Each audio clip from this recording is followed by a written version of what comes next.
From the Associated Press, this is an Election Night 2025 update. Live from Washington, here is Meg Kennard. This is a breaking alert that has just moved on the AP wire. The Associated Press has determined that Democrat Mikie Sherrill has been elected as governor of New Jersey. The four-term U.S. representative pledged to tackle rising consumer costs and blasted President Donald Trump for failing to reduce prices as he had promised during the 2024 campaign. Joining me to talk a little bit about Sherrill's campaign is Sagar Mamdani. Sagar, just remind us kind of how we got to this point and wrap up, how Mikie Sherrill's campaign really looked this year. Yeah, like Abigail Spanberger in Virginia, Mikie Sherrill was elected to the House in 2018 in the election that allowed Democrats to retake House control. They both talked a lot about economics, like you just mentioned, but unlike Spanberger, who barely mentioned Donald Trump on the campaign trail, Sherrill focused on going after him. Like you said, energy costs, overall affordability. These were issues that she hammered in a state that has some of the highest tax rates in the country. And that, again, like in Virginia, is something that seemed to have appealed to people. This is now the third straight Democratic win in a gubernatorial election after Phil Murphy won back-to-back terms. Neither party, either Republican or Democrat, had pulled that off 3 straight times in more than 60 years. Right, so wow. Another little bit of history there. Sherrill becomes the second female governor after Christy Todd Whitman leaned very heavily into her background. She was an active duty Navy helicopter pilot. She was a federal prosecutor before she ran and served 4 terms. And now she gets to move to Trenton and become governor. Got it. It's so interesting to think about the biographies of these candidates and which ones sort of lean into them as they're campaigning and which ones maybe focus on something different. But that's definitely something that we saw Mikie Sherrill doing during her time on the campaign trail. She is someone who had that military service in her background and really wanted to play up the national security portion, as did Abigail Spanberger again in Virginia. Sherrill's grandfather was a pilot in World War II. And then she goes on to, again, serve in the Navy for more than 10 years, flying rather large helicopters. So it seems to be a playbook that has worked so far for Democrats, 2 for 2 in the only 2 governor's races so far this year. Right. Thank you so much for that analysis of the Democratic side of things. And now to think about the Republican side of this contest, we are going to go back to Mike Sisak in New Jersey, who has been with Republican Jack Ciattarelli's campaign at their rally site this evening. Mike, give us a sense of what you're seeing and hearing from Republicans in this contest tonight. Yeah, you're seeing on your screens Mikie Sherrill's headquarters, the Democrat that the AP has declared the winner in this race. Lots of jubilation there. Not so much at Jack Ciattarelli's headquarters. He's the Republican who now has lost his 3rd bid to be governor of New Jersey. He lost in a primary 2 cycles ago, lost to Phil Murphy, the incumbent now, by 3 percentage points back in 2021, and has now lost to Mikie Sherrill in this race. We have not heard yet from Jack Ciattarelli. He is expected to speak at some point tonight at his headquarters here in Bridgewater, New Jersey.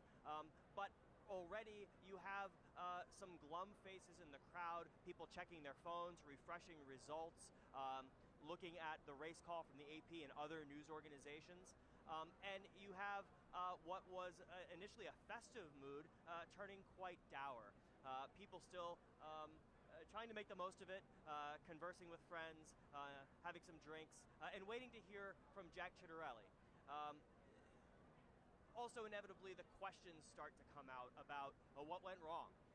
We've seen on social media already people questioning the strategy of President Donald Trump not to campaign for Jack Ciattarelli in New Jersey, while others have pointed out that Ciattarelli has struck out twice before in his campaigns for governor, and that maybe this wasn't so much a referendum on President Donald Trump, but really a referendum on the candidates in this race. And as you mentioned, Mikie Sherrill is popular. She has been elected to Congress several times, and she flipped a Republican stronghold when she won that race in 2018. And as you mentioned as well, playing up her military background, and in this race, unlike in Virginia, really making Donald Trump a character in it, going on the attack, mentioning how he, in her words, drove up the cost of living, and also has made decisions that affect New Jersey residents and New Jersey commuters. In the last few weeks, she made a focal point of her campaign the president's decision to freeze funding for the tunnel repairs and renovations going on, the commuter tunnels that link New Jersey and Manhattan. That has been a project that has been going on for many, many years. Former Republican Governor Chris Christie at one point froze funding for that same project before former President Joe Biden kickstarted it. And now it is yet another political football or political chip that Mikie Sherrill seized on in these final weeks of the campaign. We expect to hear from Jack Ciattarelli at some point. We also expect to hear from Mikie Sherrill at her headquarters. But for now, the watching and waiting has turned into the what happened once again for Jack Ciattarelli. Mike, thank you so much for that reporting on the ground there from Jack Ciattarelli's campaign headquarters tonight. We will continue to keep our eye on video coming in from that event, as well as Mikie Sherrill's headquarters. If either candidate comes out to speak, we'll be bringing you those comments live. On the right-hand side of your screen, you're continuing to see live images coming in from New York City, where we continue to monitor events for candidates in that race and continue to await an AP race call. If any of those circumstances change, we will be bringing you that information as soon as it comes into us. But for now, we will return you to these live images from New Jersey on your left and New York City on your right. Back with you soon.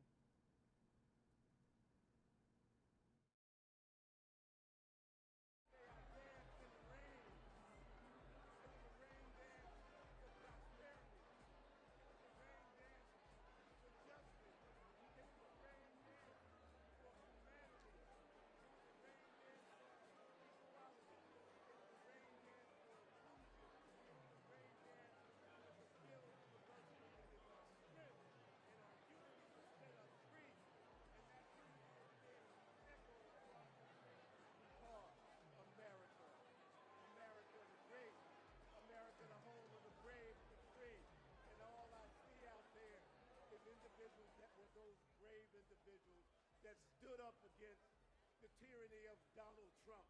And today we said no to Donald Trump and yes to democracy. Now, I'm not using a teleprompter. This is all from the heart. Because I believe in all of you. And if you believe in us and you believe in our party, let not be tonight be the only night that we celebrate. Let tonight be the foundation of what we're about to build tomorrow. And we're going to stay on that course. We're going to build this party. We're going to be inclusive. We're going to listen to the voices that people have out there. We're going to listen to opinions. We are not going to dictate to you what we think you know. We're going to ask you what you need from us. That is how this Democratic Party is going to work. That is what got Mikie elected tonight. That's what will set us free on a course to taking back what belongs to the people of this great nation that is our House of Representatives and the United States government. But we're going to start right here in New Jersey. So this young man from East Orange, New Jersey, that probably shouldn't be on this stage based on what I look like, based on what my zip code is, based on where I'm from, guess what? We are here. And that speaks volumes across this great state. So I am about to just say something simple to all of you. I love you all. I love you all. What was done here tonight was something that was ordained by God. And if you have faith and you believe in a God, no matter what God you worship, what God you pray to, just understand there is a higher being here, and we must embrace that and use that as we move forward. So, ladies and gentlemen, I am the proudest man on the face of the earth because my family sits here. My biological family, my East Orange family, my Essex County family, but what's much important is my New Jersey family. This is Leroy Jones. I'm dropping the mic, signing off here. God bless you all.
From the Associated Press, this is an Election Night 2025 update.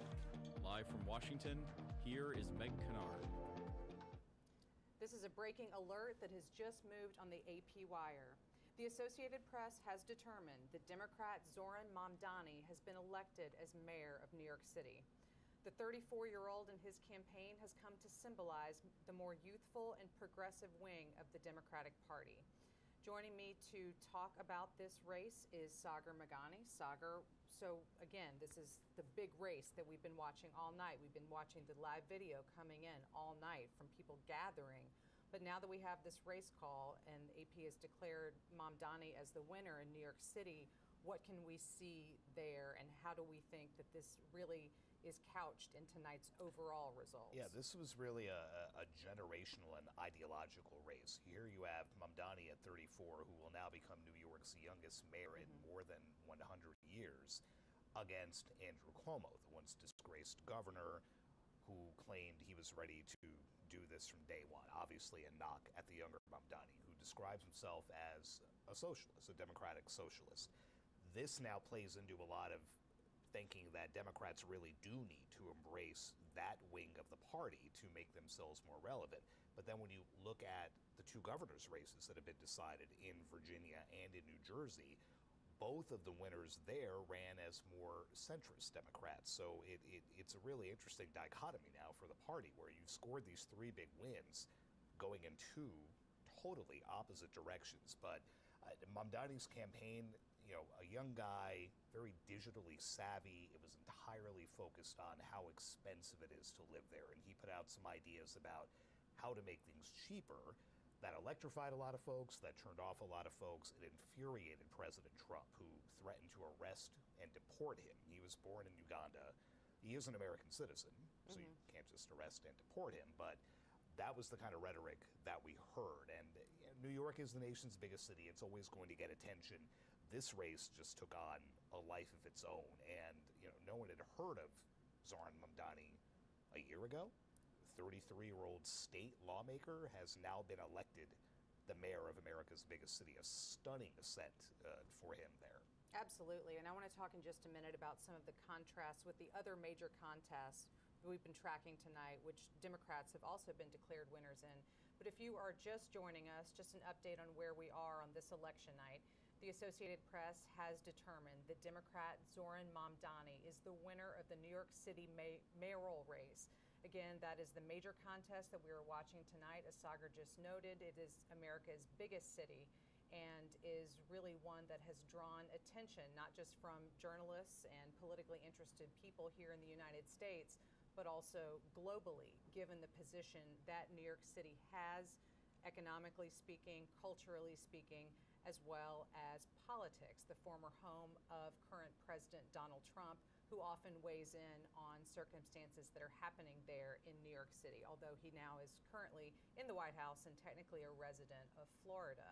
Also, just a reminder of what you're seeing on your screen. On the left-hand side, we have a live image from Democrat Mikie Sherrill's campaign headquarters for tonight. The Associated Press has declared her the victor in the New Jersey governor's race. On the right-hand side of your screen, live images continuing to come in from New York City. The upper right-hand side is Zoran Mamdani's campaign headquarters, and below that, the campaign rally site for Andrew Cuomo. If any of these candidates come out to make live remarks, we will break into anything that we are saying, and we will be bringing you those comments live as they happen. So, Sagar, just to talk a little bit more about the New York City mayor's race, which again, the AP has declared the winner of that contest to be Democrat Zoran Mamdani. When we talk about Mamdani's campaign being, he describes himself as a democratic socialist, and a lot of the policies and ideas that he's proposed for New York City have tended toward that side of the political spectrum. That is very different than what we have heard from the winners in the other two top contests we've been following, those gubernatorial races in Virginia and New Jersey. So can we read anything into, writ large, how Democrats are feeling if we're hearing from these more centrist Democrats winning these governor's races, but yet the further left candidate winning in New York City? Or is it just New York City is its own animal, its own space? We should not really try to compare apples to oranges. So I think you can see that both ways, and it's an interesting debate now that the Democrats will have to have. They came into tonight, again, still licking wounds from a year ago. They lost the White House, they lost the Senate, they lost the House. They've made themselves relevant again. The three big elections we've been talking about tonight, they swept them. They won all three, but again, with two diametrically different approaches. So what does the party do? Does this further embolden that progressive wing, like Mamdani, like AOC, Bernie Sanders, folks like that? Both of whom we saw campaigning with him. Exactly. Right. Both of whom were on the campaign trail with him. Or you have the more centrist, more moderate ones who worry that some of the policies that Mamdani put out about raising taxes on the rich, about making city buses free, about making free child care, things like that, they worry that as they try to broaden the party's appeal to a bigger swath of America, if the focus is on that kind of thing that some even Democrats will say is way too far left, where does that leave you going into the midterm? So I think they have to be feeling good about all three, but now the party elders will have to have that debate. Both of those approaches worked. Which one works better 364 days from now when they try to take the House back? It's that constant conversation about candidate quality that we've already seen. I've seen it tonight on social media already starting to happen for the midterms. So we will keep an eye on that. Thank you so much for walking us through all of that stuff. We are now, though, going to go back to New York City, where we have Philip Crowther joining us again live from Zoran Mamdani's campaign night headquarters. Philip, what can you tell us about what's happening there? What are you hearing from people as they celebrate this win for Mamdani? Yeah, you won't be surprised to hear that it's very much a party atmosphere here now. We're in downtown Brooklyn at the Paramount Theater, and I can actually see people only just walking in. They were kept outside, standing in line for quite a long time. So some of the people who are entering now to celebrate this victory of Zoran Mamdani to become the next mayor of New York City. They are getting the news as they walk into the theater here. Of course, we're seeing a lot of people celebrating right now. Not necessarily surprised, of course, because Zoran Mamdani was very much the front runner in most of the polls ahead of today's election day here. It's also worth mentioning that a really large amount of New York City voters went out to vote in the end. In fact, the highest number of voters for a New York City mayoral election in 30 years this time around. Very much a race that captured the imagination of New Yorkers and that also got a lot of interest from the national media, from the international media. Very much a story that has been followed throughout the world, this one. A lot of journalists here, of course, and among them is Tara Palmieri. She's the host of the Tara Palmieri Show on YouTube. Thank you very much for joining us again, Tara. Thanks for having me. Now, it's time for us now to digest this news now. It's not a surprise that Zoran Mamdani is now projected to become the next mayor of New York City. But what is your initial reaction? Does it take you back a few months to that moment when it looked like it was very improbable that he could become mayor of the city? I mean, it was such a dramatic upset. That primary, he beat Andrew Cuomo by 13 points. And I think that really rocked the Democratic establishment. And they've all been bracing for this moment right now. And what they want to see is how decisive that win ends up being as it shakes out. Right now, he's about 10 points ahead of Andrew Cuomo, but he wants to go into this mandate with over 50%. And he wants to show overwhelming support when he pushes for these really progressive programs. When he goes to Albany, state capital, and he asks to help him fund, universal child care, universal free busing. I mean, he said that he wants to raise taxes on the wealthy and corporations. He can't do that. It's the governor, Kathy Hochul. There are city-run grocery stores. There are a number of things that he really wants to do, but he needs to have that political mandate to do that. And so while everyone is so excited here, I mean, what he represents, 34-year-old, Muslim, South Asian, New Yorker, literally started the race at 0%, whereas Andrew Cuomo started as a former governor, son of a former governor, former HUD, official in the Clinton administration, entitled, I would say, but dynasty. And for a very long time, the presumed frontrunner, he had the donors behind him, he had the real estate community, and to see Zoran Mamdani not only beat him, but overwhelmingly, by what looks like it may be double digits, we'll have to say and keep close eye. And again, called so quickly, within an hour of the polls closing. It's really telling, and I think it reflects a moment right now in the Democratic Party where the base is overwhelmingly rejecting the establishment. Andrew Cuomo represents the Democratic establishment. He was the candidate picked by the establishment. And we have, the establishment players, Chuck Schumer, the Senate Minority Leader, has not endorsed. Hakeem Jeffries, the Minority Leader, has quietly endorsed. And then, Kathy Hochul is the governor and knows that her re-election in a year will depend very much on winning the support of the city. She's endorsed, but she's a center-left Democrat. And I think there are just a lot of questions about what this progressive populist movement, as Mamdani calls it, democratic socialism, which a lot of people are still wrapping their heads around. What does that even mean, right?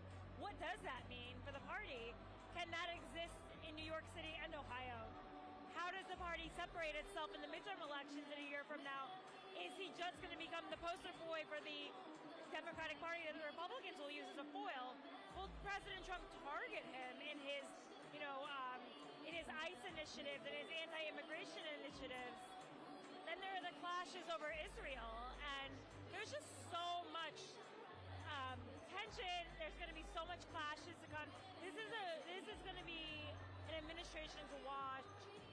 A lot of his progressive policies are not that different than Bill de Blasio's, but he has so forward about what he represents, and he's got big dreams and a big agenda, and we'll see if he's able to do it. As we stand here, we expect the next thing to happen here, of course, is for Zoran Mamdani the projected next mayor of New York City to actually take the stage and give what is going to be his victory speech. Now, for his supporters, who are, some of them still coming into this theater here, and who are celebrating now, what is maybe the first thing that they want their new mayor, who will be inaugurated in January, what is the first thing that they want to see him do out of all those promises he's made, out of all the things that maybe you might consider unrealistic, and that certainly a Republican president might consider unrealistic? Free buses, free childcare. Which one of those is the absolute priority for his voters, do you think? I forgot to mention rent freezes. And I think a lot of people would agree with Jimmy McMillan, the former mayoral and presidential candidate. The rent is too damn high in New York City. It is astonishingly high. And I would say probably this audience, a lot of people in their 20s, 30s, strivers, making their way, would probably agree with that sentiment, right? They're not likely to be, the Wall Street hedge fund types, dynasty families that can afford to live in a New York City that seems to be increasingly only made for them. So he's got some hurdles because the real estate board decides if you can freeze rent-stabilized apartments. Eric Adams could stack the board in the favor of keeping it exactly the way it is right now, but in a few years he'll be able to choose his own board. So we might have to wait for that for a few, years. I think he's very close to already universal childcare because Bill de Blasio started with pre-K, universal pre-K, 3K in a lot of places. I don't think he's very far away. By the way, I see AOC up there. She is in the balcony, There we go, in the VIP section.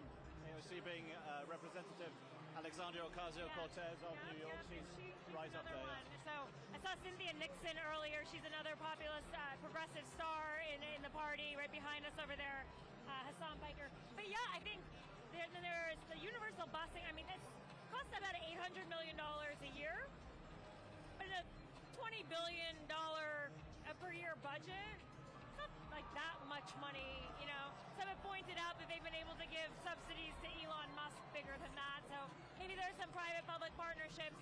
I think he's certainly going to need to build some inroads with the police community. I mean, there's no doubt that his rhetoric on defund the police is going to be an issue. They have literal veto power over a mayor. It is extremely strong force for him, and he apologized on Fox News for his prior comments. He's going to have to, I think he's going to have to continue to address that. And keeping Jessica Tisch, the current police commissioner, on, I think it's a really good first step to show that he respects the force and the moderation that they want. And I think there's, he really can't raise taxes on the wealthy without the governor. I don't think she'll do it in an election year. Raising taxes on corporations, again, I don't think he'll do that. But I think it's all the things that people really want to hear, and it's a testing ground. And it's certainly, listen, for a party that was polling at 27% approval rating, the Democratic Party, pretty amazing to see all these people out here celebrating the Democratic Party. A pretty astonishing sweep tonight. The presence of Alexandria Ocasio-Cortez, the congresswoman from New York, brings us to that debate that is going to be happening inside the Democratic Party, undoubtedly starting right now, and already started before this victory for Zoran Mamdani in the mayoral election in New York City. Is where is this party going? Because at the same time that a democratic socialist, who is not afraid to call himself that, wins here in New York City, you have two Democratic candidates for governor winning in New Jersey and Virginia, who are very much seen as centrist and moderate. So where is the Democratic Party going? Is it going in both directions at the same time? Absolutely. I mean, Mikie Sherrill, Abigail Spanberger, both former congresswomen who rode in on a blue wave as Blue Dog Democrats. They rode in as Blue Dog Democrats. Abigail Spanberger said she doesn't even want the word socialism associated with the party. She won in Virginia. Mikie Sherrill had a tough race against a Republican candidate. They're going to have to try to prove that they are a big tent party. They need to activate the base, but this is a base of voters that, frankly, I think his populist messaging around affordability was very similar to President Trump's. President Trump said, I'm going to lower the cost of goods. So did Mamdani. The populist message seems to be ringing true on both sides. And that's why when I hear Republicans giddy, excited about Zohran Mamdani being their new foil, their new boogeyman, I think to myself, if you listen to his messaging, there's overlap with Trump. In the same way that there was always an overlap between the Bernie voter and the Trump voter, populism can have different labels. Socialism, MAGA, but the people know what they want, and they want affordability right now in a time of high inflation and costs through the roof. Well, we'll have plenty more to digest when it comes to the results of this mayoral election here in New York City, but also the results from the governor's races in Virginia and in New Jersey. Tara Palmieri from the Tara Palmieri Show on YouTube, thank you very much for joining us, and we'll be talking again a little bit later.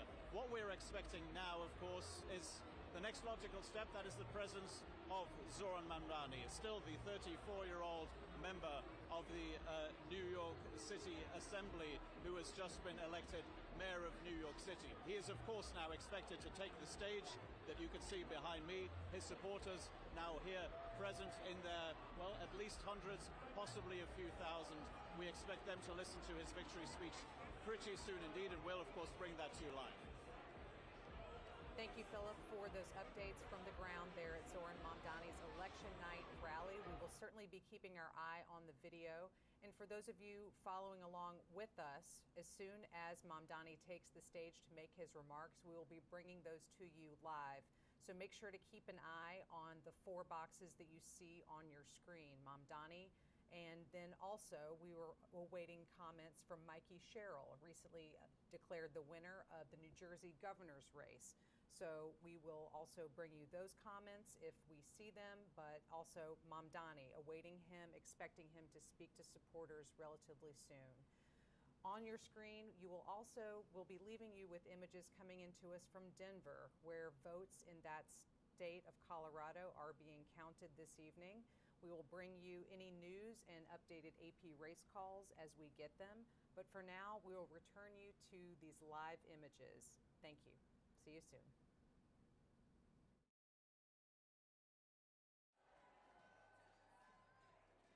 She listens to people, she includes them, and she leads with both her head and her heart. And no one gets left behind. So I think this outstanding victory tonight is a great affirmation of a positive direction we're headed in this country. And I don't think that we can rest easy, but I will say I will rest easier tonight knowing Mikie is at the helm.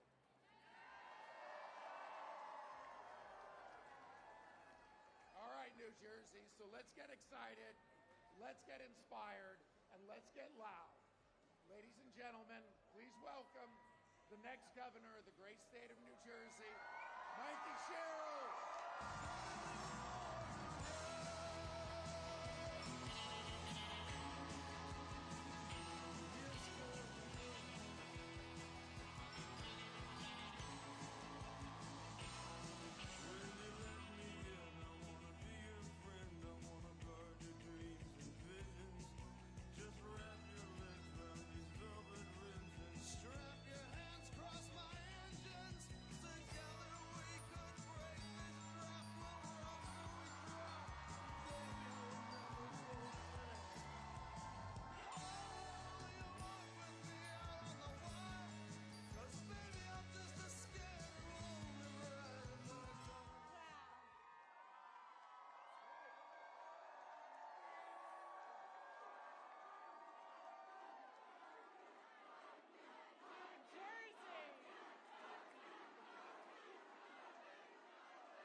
From the rooftops.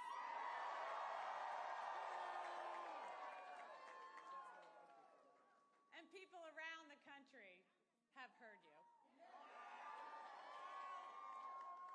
I hear you too. This was a tough fight, and this is a tough state. But I know you, New Jersey, and I love you.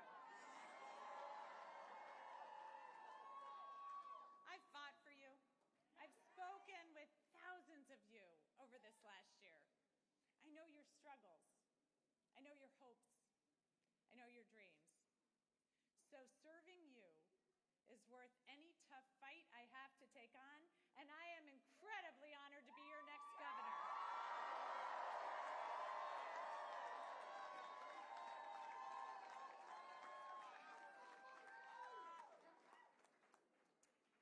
When I was 18, I raised my hand and I swore to defend the Constitution. And that moment defines me. It taught me that leadership means carrying the weight of other people's hopes, standing firm when it's easier to bend, and always putting the common good above personal gain. And I know how hard it can be to serve in these times. And I just got a call from Jack Ciattarelli, and I want to recognize him for stepping up.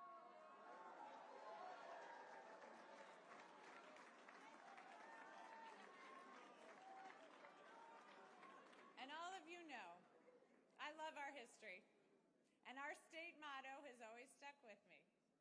In 1777, New Jersey was one of the first states to choose a motto. Anybody? Liberty and prosperity. I'm going to get some more civics education going. We'll get that known by all.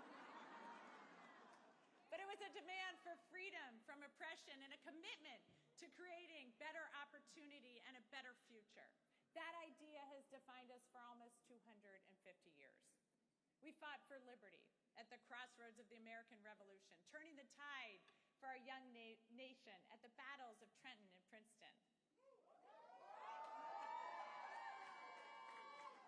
We offered prosperity as we built the nation during the Industrial Revolution. We've been the cradle of scientific discovery, inventing everything from the light bulb to the laser. Liberty and prosperity. I've seen the genius in that motto over the last year because both are essential in our democracy.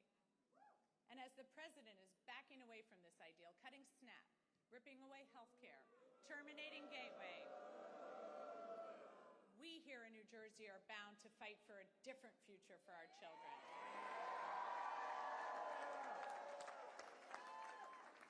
We see how clearly important liberty is. We know that no one in our great state is safe when our neighbors are targeted, ignoring the law and the Constitution. But prosperity is equally essential. Liberty alone is not enough if the government makes it impossible for you to feed your family, to get a good education, or to get a good job. So in this country, that shouldn't be too much to ask. But right now, all of it seems at risk. Governors have never mattered more.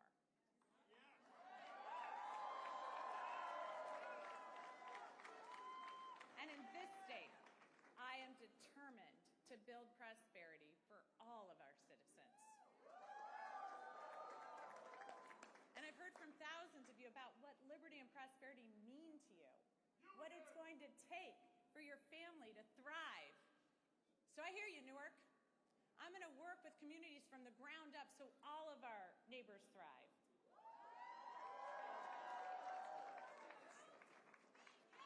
I hear you, Sham, so I'm going to declare a state of emergency on day one to drive down your utility costs.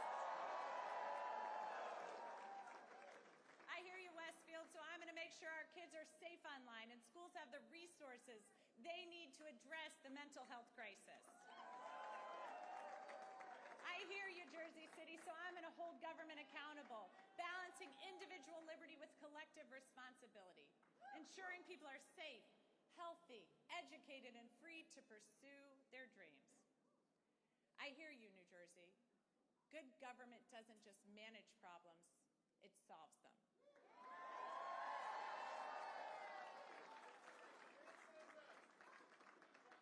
So I'm going to continue to listen and work with you to move our state forward, because I have learned so much as I've traveled our state. Our innovations, our businesses, our inventors and entrepreneurs have amazed me, but it's the people. Prosperity for their entire communities. I was moved during my block walk in Trenton with Shanique as she spoke so passionately about the promise of her city and her neighbors despite the challenges. I love the group of young men from Monroe who've been hard at work on this campaign. They want a seat at the table, and they're ready to fight for their future. The little girls who come up to me to say that they're going to be a governor or they're going to be a president. It reminds me of my own belief that anything was possible. Akeem's team, who worked their butts off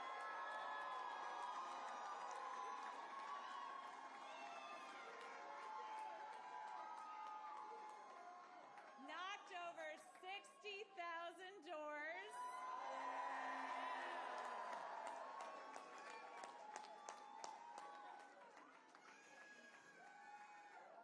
Akeem told me these are not the kids who will succeed in Trump's vision of this country, but they will in mine. The men and women in labor.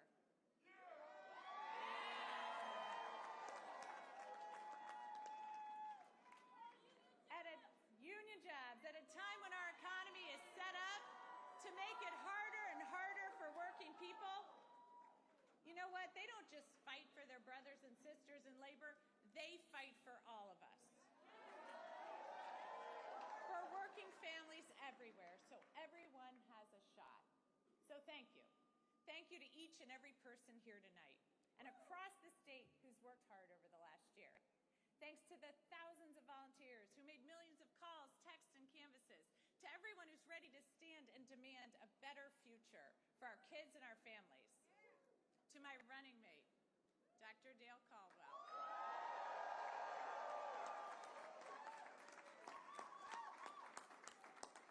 You've already served our state so well, and I'm proud to have you by my side as we embark upon this new chapter for New Jersey. To my team, who put together a campaign the likes of this state has never seen, and helped in our efforts to create a great future for New Jersey. And thanks to my family,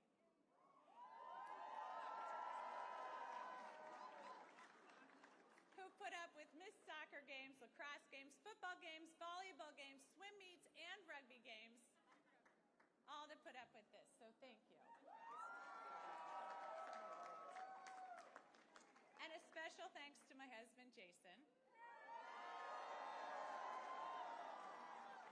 Through 4 kids, 2 dogs, a hamster, numerous goldfish, 5 campaigns, an insurrection, and 2 impeachments, you have been a truly amazing partner.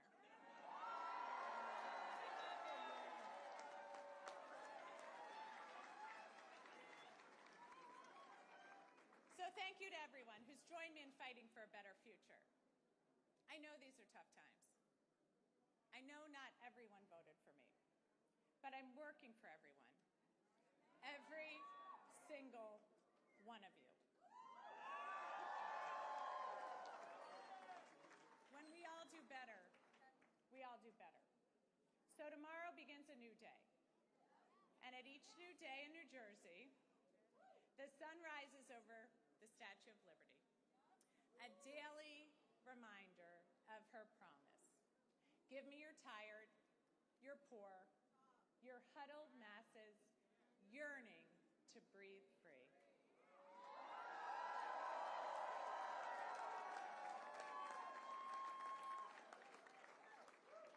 She declares that her lamp lights the path to the golden door. That golden door is New Jersey.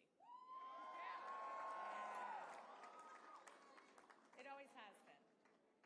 And that expectation is well deserved, especially after this election, where we chose, we're going to follow Lady Liberty's beacon. We're not going to give in to our darker impulses. Here in New Jersey, we know that this nation has not ever been, nor will it ever be, ruled by kings.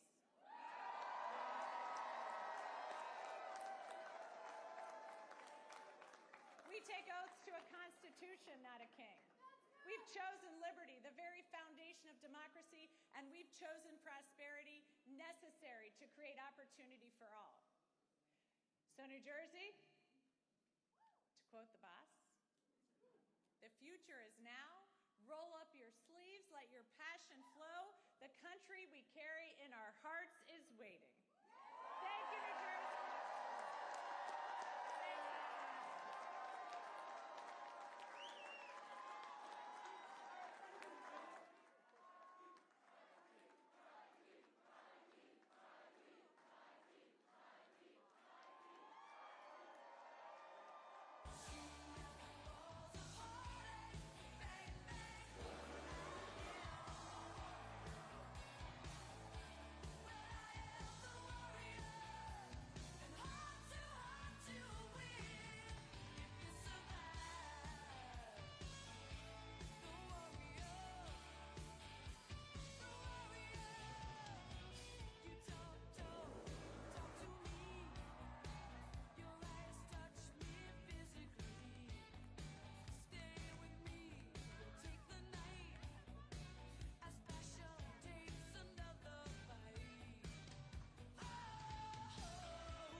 From the Associated Press, this is an Election Night 2025 update. Live from Washington, here is Meg Kennard. Welcome back. Just to give you a recap of where we are at this hour, the Associated Press has declared Democrat Zoran Mamdani the winner of the New York City mayor's race. You've been seeing on your screen images coming into us from his election night headquarters there in New York. And we are now going to go there with AP correspondent Philip Crowther to give us a sense of what it's like on the ground as we wait for Mamdani to make remarks. Philip? Yeah, and you can, of course, see the contrast right now in the boxes you have on your screen. One event, that's the one where I'm at. This is Zoran Mamdani's election night party. Is lively. There's obviously a celebratory atmosphere. There are occasional shouts of joy here. Maybe when a leading Democratic politician walks around, Alexandria Ocasio-Cortez, the congresswoman from New York, she is here, for example. David Hogg, Vice President of the Democratic National Committee, is here as well. These are people who right now are giving interviews to the media, a huge number of media representatives here as well. So a very lively scene here in downtown Brooklyn. Very different in Manhattan. You can see those images right now as well. From Mr. Cuomo's headquarters, his election night party. Not that much of a party, of course, right now. Expectedly, the former governor of New York State, who ran in the Democratic primary against Zoran Mamdani and lost, and then ran again tonight in the mayoral election as an independent. Andrew Cuomo goes out of this race for mayor of New York as one of the losers, of course, along with Curtis Sliwa. He was the Republican candidate for mayor of New York City. He has already given his speech once it became clear that he was not going to win this election. That, of course, would have been an incredibly big surprise. What we are now waiting for here in downtown Brooklyn is, of course, the victory speech by Zoran Mamdani, the 34-year-old member of the New York State Assembly, who once upon a time, not that long ago, was definitely not the favorite to win this race and was very much an outsider. He has sprung a huge surprise. When you go back just a few months, the Democratic Party primary was in June, and just before that, well, pretty much no one gave him a chance of even becoming the candidate for the Democratic Party. Well, we now expect to see him on stage relatively soon to give his victory speech. As I mentioned, some stars of the left wing, if you will, of the Democratic Party are here. A big reaction certainly here for the likes of Alexandria Ocasio-Cortez. Remember that she campaigned with Zoran Mamdani along with Senator of Vermont Bernie Sanders. These two of the big supporters of Zoran Mamdani, both of course also describe themselves, as does Mamdani, they describe themselves as democratic socialists. We again are hearing some shouts of celebration here in the room. Maybe that is an indication that we're getting a little bit closer to the speech by Zoran Mamdani. I can tell you at this point that we have not been given any indication by the campaign exactly when he will be taking the stage. What we did have, though, was a very early race call by the Associated Press, around 45 minutes after polls closed here in New York City at 9 p.m. Eastern Time. That is when it became official that Zoran Mamdani was going to become the next mayor of New York City. He will be inaugurated in January. And the call came so early, in fact, that quite a few of his supporters who had been lining up outside to get into this venue hadn't entered yet. They entered to the news that their favorite candidate was going to become the next mayor of New York City. Generally, though, there is very much a celebratory atmosphere, not just here at the headquarters for Zoran Mamdani, but also in Democratic Party circles right now, with those two victories in the race for the governorship in Virginia and in New Jersey, and obviously here, the victory for Zoran Mamdani. Those are three very high-profile Democratic wins tonight here. Of course, for Zoran Mamdani, it's not a surprise that a Democrat wins in New York City. But for someone who describes himself as a democratic socialist, it is certainly a surprise, and something also that, of course, brought the ire of President Donald Trump. The White House has already commented on this victory by Zoran Mamdani with a meme that says that Donald Trump is your president. So the reactions coming in thick and fast. The most important one, of course, is going to be that of the candidate himself. Again, we expect Zoran Mamdani to be on stage here in downtown Brooklyn very soon indeed, and we will, of course, bring that speech to you live as well. Thank you, Philip. We really appreciate those updates from Mamdani's headquarters. And I wanted to ask you, what are you hearing about Andrew Cuomo and his performance tonight? Is there any indication of how supporters of his might be feeling? You mentioned his performance tonight as an independent candidate after losing the Democratic primary, but what do we expect to see or hear from him tonight? Well, what you'd expect to hear, logically, would be a concession speech from the former governor of New York. That has not happened yet. You can see in the images, obviously, that Andrew Cuomo's election night party is not exactly a very festive affair, because at the end of the day, he will have lost twice to Zoran Mamdani. First of all in June in the Democratic Party primary, and then tonight again in the race for mayor of New York City.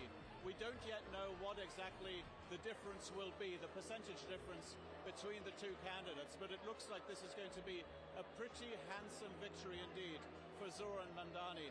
And I think that most likely is going to be chalked up as, well, an embarrassment for the former governor of New York, who of course has a lot of political clout, who has a long history in New York state politics, the type of history that Zoran Mamdani obviously does not have. We should also mention at this point that there was, of course, a candidate for the Republican Party, Curtis Sliwa, who has run for mayor of New York before and lost again here tonight. Not a surprise. Republicans don't tend to win when it comes to the mayor of New York City, but he again, it looks like, is not going to reach 10% of the vote. So for Andrew Cuomo, obviously a disappointing night, and I think it's time probably for analysts to look at whether this might mark the end of the political career of the former governor of New York. It is very possible. This was always seen as a generational battle between Zoran Mamdani, 34 years old, a new generation within the Democratic Party, and maybe the older guard represented here by the likes of Andrew Cuomo. We expect both of them to speak. We haven't heard from either yet. Zoran Mamdani and Andrew Cuomo, both of them will be giving their speeches, most likely within the next hour. Thanks again, Philip. We will continue to keep images up from both campaign evening events. On your screen, you see Mamdani's campaign rally, and below that, Cuomo, where we do see the candidate taking the stage. We can bring you those comments. We also have live images with which we'll be leaving you, coming in from Minneapolis, which is electing a mayor tonight, as well as Detroit, where vote counting is occurring. But for now, let's listen in to former Governor Andrew Cuomo, who has lost the New York City mayoral race.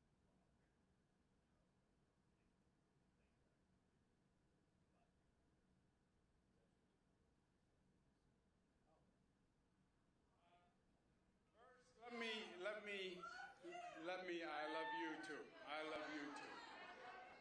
Let me acknowledge part of my special campaign team. We have from the right, Telef Lundaval, the new son-in-law, husband of Mariah. We have Mariah, Cara, Michaela.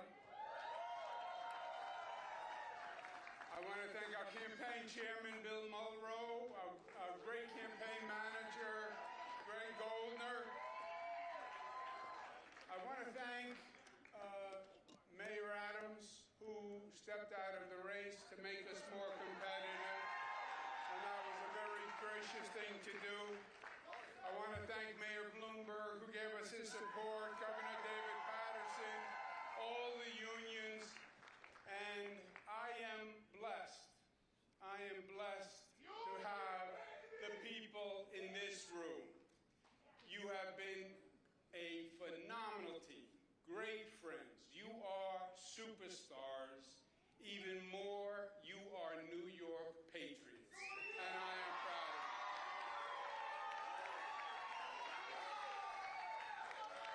you. This campaign was the right fight to wage, and I am proud of what we did and what we did together. This campaign was to contest the philosophies that are shaping the Democratic Party the future of this city and the future of this country.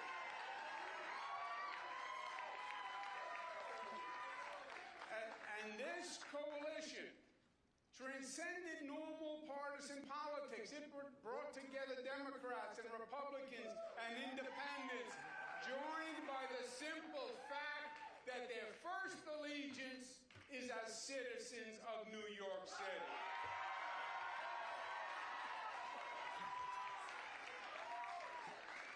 Two million voters, the largest number in modern political history, cared enough to show up in a municipal election.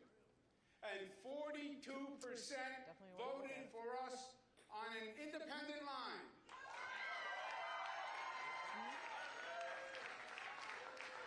That is the highest percentage in modern history.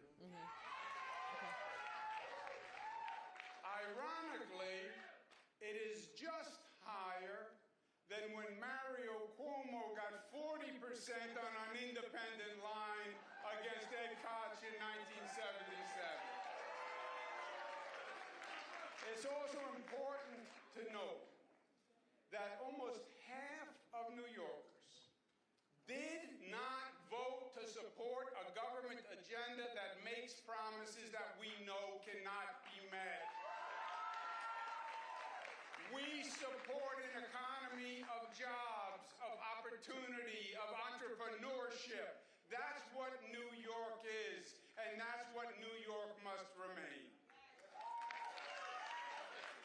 We are a nation of laws, and we believe in law and order, and we need the police to keep society safe.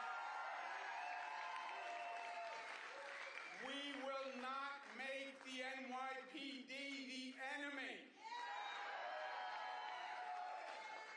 We cherish our diversity, and we have no tolerance for discrimination of any kind by race, religion, sexual orientation, or creed. And we will not tolerate any behavior that fans the flames of anti-Semitism or diverse attacks.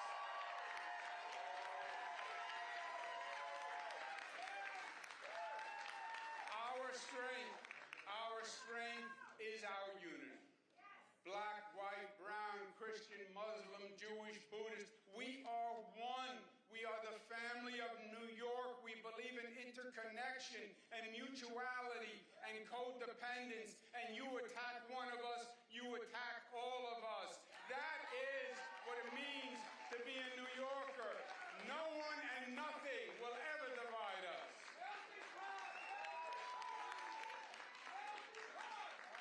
And this campaign was necessary to make that point. A caution flag that we are heading down a dangerous, dangerous road. Well, we made that point, and they heard us, and we will hold them to it. Also, my friends, feel proud, because we accomplished the two important New York characteristics. We got up off the mat after the primary, and we made it a real race when the media had already commenced the coronation. And feel proud, because we fought our hearts out and we left it all on the field.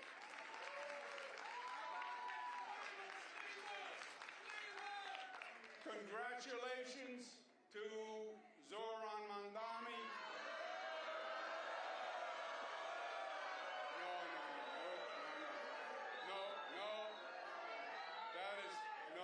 That is not right. That is not right, and that is not us. That is not us. Tonight was their night, and as they start to transition to government, we will all help any way we can, because we need our New York City government to work. We want it to work for all New Yorkers, because our city is the greatest city in the world, and we will unite for New York City because we love New York City. And from the bottom of my heart, I thank each and every one of you. I love you for the fight you made, for the soul that you showed, and the example that you set. New York City heard us, and we will be the better for it. Thank you, and God bless you.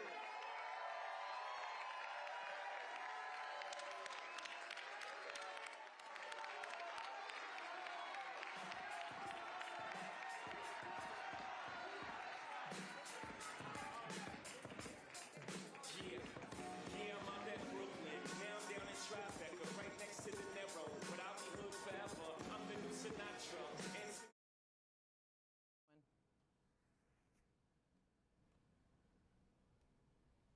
You've been listening to a concession speech from former New York Governor Andrew Cuomo as he acknowledges that he is not the winner of tonight's New York City mayoral race, which the Associated Press has declared was won by Democrat Zoran Mamdani. So joining me again is Sagar to kind of talk about this race. And now that we've seen the concession speech from Andrew Cuomo, we're still waiting on Zoran Mamdani. But Cuomo obviously is a very well-known figure in New York politics. He had run as a Democrat in the primary, lost to Mamdani to begin with, and ran as an independent in the general. Talk to us a little bit about the tenor of this speech. It sounded like he was really being willing to work with Mamdani's administration there in New York City. Cuomo's argument the whole time had been that he, as a former governor, had the experience to do this. Ready on day one. They literally had that sign at his event site. That he looks at a guy who is roughly half his age. Mamdani's 34, Cuomo's 67, beating him. Where else is there to go than to say, hey, maybe I can help the guy. Maybe I can help them, because the outstanding question right now is Mamdani ran this very ambitious campaign. How do you go about staffing that? How do you actually go about delivering on what some critics say are undeliverable promises that you've now made? Maybe he can get an ally in Andrew Cuomo, a man who ran the entire state and could have run the city. Cuomo, again, this is now his second loss to Mamdani. That has to sting as a man who held the highest elected office in that state. If he is, in fact, willing to help, one would think that would have to be a boon for the other people. He has the organizational skills. He has the veteran operatives around him that Mamdani may not. As a 34-year-old, the youngest mayor in more than a century, now running America's biggest city, you're going to need some help. And maybe he can find that now in Andrew Cuomo. It's not unusual for us to see that in various administrations at different levels for a candidate to come in with perhaps less executive experience, bringing in someone with more experience. I mean, I'm thinking about presidential administrations of both parties in the last couple of decades that have done exactly that when picking their vice presidents, for example. You have to bring in the veteran hand, and it'll be interesting what that dynamic would look like and what role, if there is an official role, we're projecting way ahead now, that Andrew Cuomo may, in fact, play there. Yeah, for somebody like Andrew Cuomo, who's been in politics in and around New York for a very long time, you'd wonder what that next step is. But perhaps he sees it as being some assistance to Zoran Mamdani, or maybe that's just a gracious concession of what you say on an election night when you have been bested by your opponent, not once, as you point out, but twice, and so now trying to move forward just in a classy way. And this was a chance. I mean, this, for as stunning as Mamdani's ascent has been, remember Cuomo's spectacular fall 4 years ago as governor. This could have been a comeback for the ages. Clearly that fell apart, and like you said, who knows what comes next, but he did at least show the grace in the speech. He didn't go after him. It was a polite speech, for lack of a better phrase. Sure. Yeah, thank you for that. We can now also go back to New York City, where we have Philip Crowther joining us again from Zoran Mamdani's campaign night headquarters. We've yet to hear from the candidate himself, but Philip, what are you seeing in those comments that we heard from former Governor Cuomo today? Well, look, it's only a matter of time, I think, before we see Zoran Mamdani here on stage. His supporters, who are here in their droves and have now been celebrating since the race was called, they were able to watch Andrew Cuomo's concession speech. We are here in downtown Brooklyn. Andrew Cuomo spoke in Manhattan. A concession speech in which Andrew Cuomo, the former governor of New York, was able to silence the boos from the crowd when he congratulated Zohran Mamdani. I can tell you that here at Mamdani's election night party, there were plenty of boos as well once they saw that Andrew Cuomo, who was Mamdani's opponent not once but twice during the Democratic primary and today in the race for mayor of New York, when they saw that he was about to begin his concession speech. And the moment when he left the stage, when they saw that on camera, and again, they only saw that, but were not able to hear it. You can hear the loud music here at the venue. They essentially all waved him goodbye, happy to see the back of a man who twice tried to beat Zohran Mamdani and twice failed, after all, because it was in June when the Democratic Party held its primary, and that is when Andrew Cuomo was still a candidate for the Democratic Party and lost, surprisingly, to Zohran Mamdani. This time along, Cuomo appeared as an independent candidate, having lost the primary Democratic Party and lost again to Mr. Mamdani. We will have to wait and see exactly how large the difference is, the percentage difference between the two candidates in the end. But certainly, this victory by Zohran Mamdani came quickly, and it came as a surprise, certainly the speed at which it came to a lot of people here in this room. It's very loud in here. You could probably make that out quite easily. A DJ playing music here right now while we expect Zohran Mamdani to appear on stage. And some of his biggest supporters, certainly over the last few weeks during campaigning, well, they are here in the room with him, or at least in the building with him, because Mamdani is still to appear on stage, of course. Alexandria Ocasio-Cortez is one of them, the congresswoman representing New York. She is here, and she has been making the rounds, giving all sorts of interviews. She, of course, campaigned together with Mamdani and Senator Bernie Sanders of Vermont, two of the other politicians who consider themselves democratic socialists, just as Zohran Mamdani does as well. Everybody here knows what the promises were from Mamdani when he was to become mayor of New York City. He will be inaugurated in January. He has promised free childcare. He has promised free public buses. He has promised to freeze the rent on rent-controlled apartments in New York City. All of those considered very populist, but certainly also very popular messages with his supporters here in downtown Brooklyn. And they will certainly want to see those promises repeated here on stage when Mamdani does eventually give his victory speech. The way things go on these election nights, be it during a primary somewhere in the United States or be it during a presidential election, you tend to wait for the concession speech first, let a little bit of time elapse for people to get excited about their candidates coming on stage, and then he or she does, of course, do that. And that is exactly where we find ourselves now, awaiting Zohran Mamdani and his victory speech. When he does give it, and we haven't been given any indication from the campaign as to exactly how long that is going to take, we will, of course, come back here to New York and bring you that speech live. So, Philip, you've mentioned some of the other Democratic Party celebrities. It's a word that I'm not throwing around really, other than well-known political figures. But it also seems like there's perhaps some influencers and an energy in the room. Given Zohran Mamdani's age, given the fact that he has run this very digitally focused campaign, can you kind of bring us there? I mean, we can hear the noise behind you and see the excited people, but kind of bring us into that room and let us know exactly, who else are you seeing there, and what are they relating to you in terms of what their takeaways are from this kind of campaign that Mamdani has put together?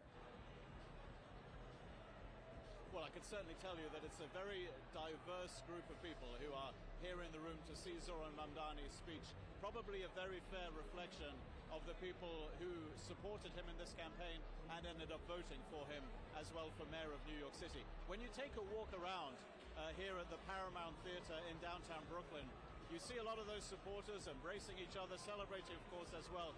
But you're absolutely right to talk about the influencers, people who Zohran Mamdani has been speaking to in what was a very clear, conscious decision on behalf of his campaign, a digital-first campaign, if you will. Those people that he has been speaking to on the campaign trail, well, they are here in downtown Brooklyn tonight, and they are broadcasting this event live to their viewership as well. It is a very modern, a very innovative campaign that we've seen from Zoran Mamdani. Of course, we'll have to wait and see how that translates into his position in City Hall when he will have to make true on all of those promises that I just enumerated that he has made. Again, a very celebratory atmosphere, of course, here. It is not a surprise to hear that, and a huge contrast to what we just saw during that concession speech from Andrew Cuomo, the former governor of New York State, now a defeated candidate in the New York City Mayoral election as well. Certainly not a festive atmosphere in Manhattan where he was during his election night party tonight. Thank you, Philip, for those continued updates from there in New York City. We will keep up on our screen images coming to us from Mamdani's election night campaign headquarters. We do expect to see and hear the candidate, but we don't have an exact time. As Philip knows, and as I know, having covered campaigns across the country, there is a lot of waiting. Even when you expect that there's a victorious candidate who's going to be coming out and talking to you, you don't have an exact idea of exactly when that will be. And so we will keep up on our screen those live images coming in from Mamdani's election night headquarters. But we are now at 11 p.m. on the East Coast, which means that we are at our final round of poll closings for this evening. Voting is coming to an end in California. Out on the West Coast, that is where we've been watching a redistricting-related balloting Proposition 50 that we'll be talking about here in just a moment. Voting is also ending in Washington State. But with me back is Sagar now. And Sagar, let's talk about Proposition 50, Prop 50 as it's been known kind of in that shorthand lingo among political watchers and how it's been campaigned on. But remind us, we talked about it at the beginning of the show. What is Prop 50 and how have we kind of seen this campaign around it coming together, and what do we think its effects could be for other places in our country? So you have an independent commission in California that draws the district maps that upon which the House seats are allotted. Proposition 50 basically is asking voters to suspend the maps that that commission draws and replace them with maps that the Democrat-controlled state legislature has basically rejiggered to give more control to Democrats. Could wipe out as many as 5 GOP districts right now. When you look at the House map going into the midterms next year, Democrats only need to gain 3 seats to retake control of the House from Republicans. So we're talking about potentially 5 seats just in California when you only need 3 to retake. So you can see the battle lines drawn. This was in response to Republicans mounting similar efforts in Texas and elsewhere. Gavin Newsom, the California governor, said, you know what, this is going to be a good nationwide push to kind of blunt what he saw as President Trump trying to essentially steal these seats. It's going to be a big deal heading into the midterms if Prop 50 passes, and then it'll be really interesting to see what other states this may then ripple through. Are you going to have pressure from the president on down, maybe a GOP governor, whomever it might be, but this is going to play out a lot in coming months, and the stakes are just massive going into the midterms. Yeah, I remember when I was out on the campaign trail, with Gavin Newsom earlier this year when he was talking about this same thing, and now seeing it before voters. And now we can bring you a breaking alert that has just moved on the AP wire. The Associated Press has determined that voters in California have approved a U.S. House map designed to boost Democrats in 2026, aiming to blunt GOP changes elsewhere. That's exactly what Sagar and I were just talking about. So Sagar, let's go right back to it. We were right there at the poll close there in California where the AP was able to determine that these new maps were approved. As I was just noting before we had that breaking alert, I was out with Gavin Newsom, who's presumed to be one of the Democrats who will be campaigning for president here in a couple of years. And at that moment, he was talking about the situation in Texas and already talking about how he fully supported the notion of Democrats having their own maps. And there was a lot of criticism of what Texas Republicans were doing, but even months and months ago, Gavin Newsom was already out saying, well, why don't Democrats do this too? We certainly could in some places. As you just noted, there are other states that are already kind of casting forward, maybe in a slower, different sort of process than we see in California, but with legislatures considering these new maps. So it's kind of already a cascading effect, particularly now we see with this California decision today. Yeah, and we'll see these cases come before state courts, perhaps even the Supreme Court, about just how legal it all is to do this mid-cycle. Keeping in mind the calculus for Republicans is the midterms of a presidential administration, 2 years in, that party usually takes a beating. Right. It's not going to take much for Republicans to lose that House majority, which obviously then puts a lot of the president's policies and agenda in turmoil. He's going to want to pull out all the stops to make sure that doesn't happen. And we've seen the sway that he has over Republicans right on down the line, from Congress into state houses, into governors' mansions. So the ripple effects of this could be pretty interesting to come. The impact for Gavin Newsom, whom you were talking about, this is a big win for him, right? Projected to be one of those folks who could run in 2028. He hasn't said much about it, but you know, this is a notch on the belt right there for him to be able to brag about getting this through. He had help from Barack Obama and some other prominent Democrats who also appeared in videos and talked about it on shows and things. So a big win for him, a big win for California Democrats, and I think now we're gonna see what happens down the line and what kind of response we may see from some Republican-led states as well. Yeah, when we were talking earlier in the evening about former President Obama being involved in the gubernatorial contest that we've been following, but you're right, he did also opt to get involved in this redistricting conversation, which I think some people who follow politics were a little bit surprised by, since former President Obama has been relatively quiet and hasn't been as vocal in terms of not just electoral politics, but also the greater issues. But I guess at this point, he has decided to wade into a few different issues, and redistricting being one of them, saying that he supported the way that California was doing it. So not necessarily every method that a state could choose in terms of adding or changing their maps, but at least he was also giving not even a tacit stamp of approval. I want to just interrupt myself to point out that on your screen, you are now seeing new images coming into us from California in the lower left quadrant. That is where we expect California Governor Gavin Newsom to be holding a news conference on Prop 50, which we've just been discussing. And there is also some movement in the upper right quadrant. That is where we are awaiting New York City Mayoral race victor Zoran Mamdani to address the supporters at his campaign rally there in Brooklyn. We've been talking all night with our correspondent there on the scene, but we do see someone at the podium now, so we do expect that we'll be hearing from the candidate himself here shortly. So we'll keep our eyes on that on the screen and certainly bring you Zoran Mamdani's comments as soon as they begin.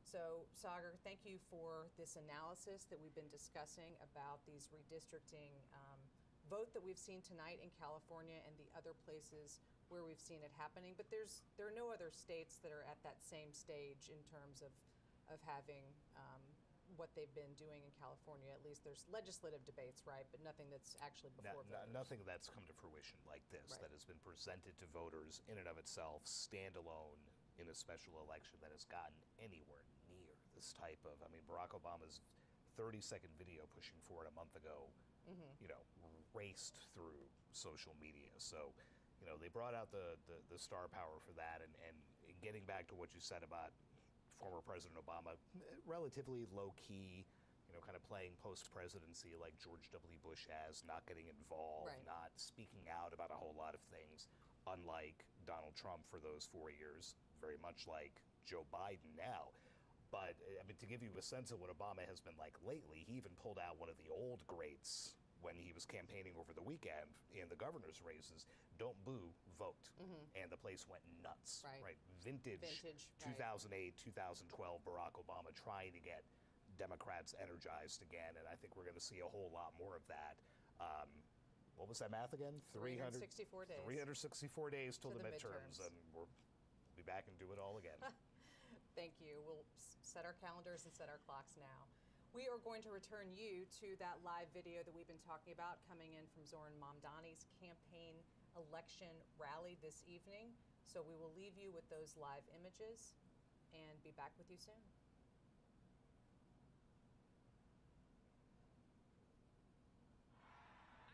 So honored to work with you, learn from you, and support you as you have faced unprecedented scrutiny and at times ugliness and threats from our opponents. You have built a historic campaign, so please give them all a round of applause.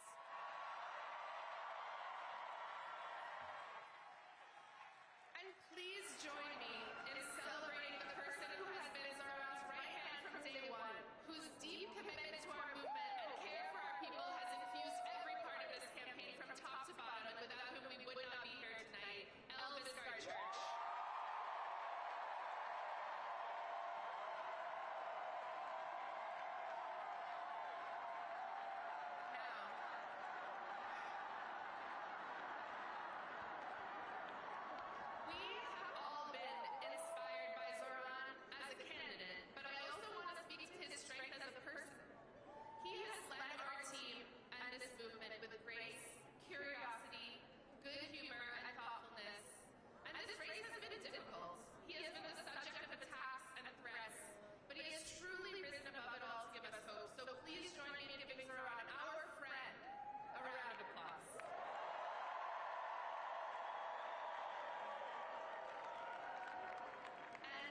Too many supporters to name, so I want to speak to everyone directly.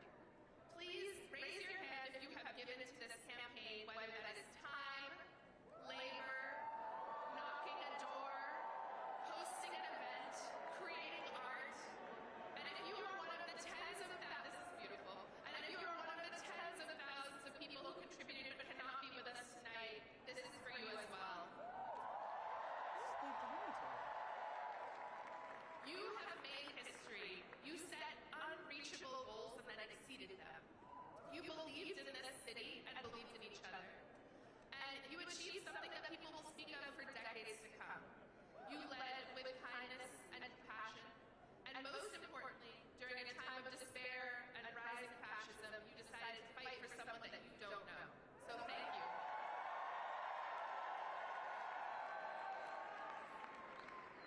Friends, the scope of this campaign was truly unprecedented. We had hundreds of thousands of conversations with our neighbors and trained leaders who will help us deliver our agenda for the next 4 years. But this record-breaking program did not come out of nowhere. It was the product of years of organizing and leadership development by New York City GSA and so many of our movement partners. And we were so fortunate to be led on this campaign by someone who has been a part of this work from the beginning. She led Julia Salazar's groundbreaking campaign in 2018. And since then has been behind the scenes in so many of our victories. If this campaign made you feel powerful, or taught you something, or showed you discipline, or brought you joy, you have this person to thank. She is caring, wise, and deeply committed to our movement. And I am sure she is backstage losing her mind at being called out like this. But I need everyone here to please join me in giving her the longest and loudest round of applause, our organizing director, Tasha.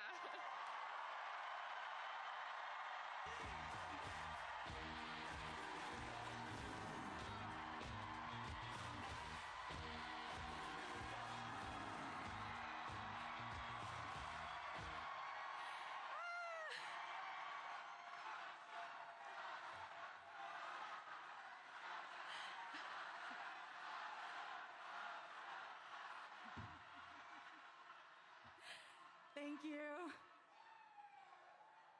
This is very exciting.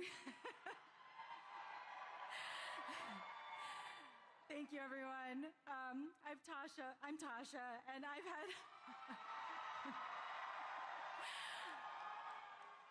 the honor of being the field director on this campaign. I first crossed paths with Zoran in 2017 on a city council campaign for Khader El-Yateem in Bay Ridge. Zoran was the paid canvas manager, and I was volunteering on the campaign as a member of New York